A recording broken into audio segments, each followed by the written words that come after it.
फारूक साहब लिखते हैं, क्या एतिकाफ में दूसरे गांव का बंदा रखना जायज़ है?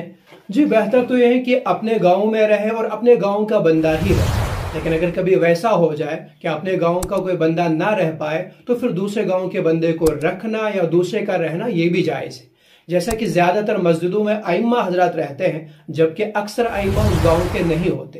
लेकिन ये बात भी याद रहे, आइम्मा को मजबूर करना रहने के लिए या आइम्मा का इमामत की वजह से मजबूर होकर के रहना, ये इबादत का मामला है। तो इबादत के मामले में ज़ोर ज़बरदस्ती या मजबूर होकर के रहना ये कोई अच्छी चीज़ नहीं है। लिहाजा आइम्मा को मजबूर तो ना किया जाए, लेकिन अगर वो अपनी खुशी से अपनी मर्जी से रहते हैं तो वो अच्छी बात है।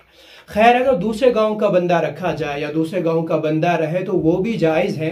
लेकिन याद रहे, दूसरे गांव का बंदा अगर उजरत लेकर के रहता है या उससे हम उजरत दे करके रखते हैं तो वो चीज़ जायज़ नहीं है।